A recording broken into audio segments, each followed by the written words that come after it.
Hey everyone, Model Man Frank here. The video you're about to see is the end of the Stinson. So this is the one that I rebuilt using parts from another friend of mine at the field, George, who this used to be his plane, and my plane, as you saw a while ago, just completely destroyed. The only thing that was really salvageable was the tail. So I took the cowling and the windshield from my aircraft and from the one that I crashed before, and the servos and some landing gear components, and I put it on this plane. Well, this proves to me that you should never take another airplane and put parts from a crashed plane onto another airplane. This one took off. It was squirrely all over the place. I couldn't keep control of it. I tried trimming it out. I decided, you know what, let me bring it back and bring it in for a landing, and I'll fix it up at the field. As I was coming back, I cut a little bit of power. Big mistake. The plane went into into a stall, and it slammed right into the ground. The whole front of the airplane, this back side right here, this whole, you can actually see the crack right there, is severed, and it looks like it's probably been crashed a couple of times before I got it. So this just proves to me that it's time to on to the next plane, if you know what I mean. But watch the video till the end and you'll see what I'm talking about.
Got more power.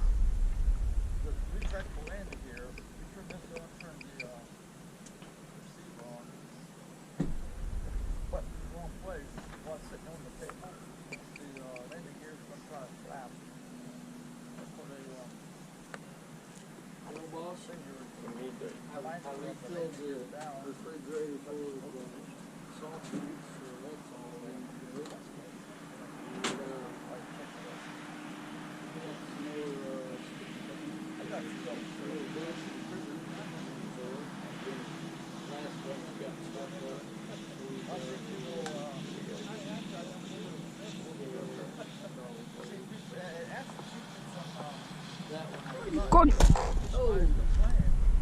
That's an unstable airplane.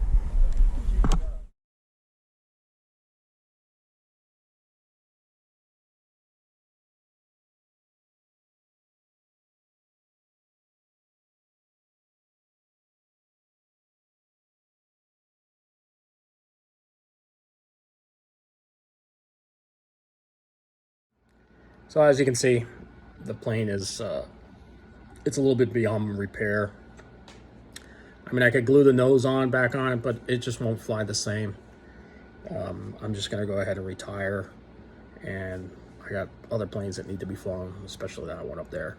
So, you know, that's the nature of the hobby and our sport. So this plane is gonna be retired, and we'll move on to something else.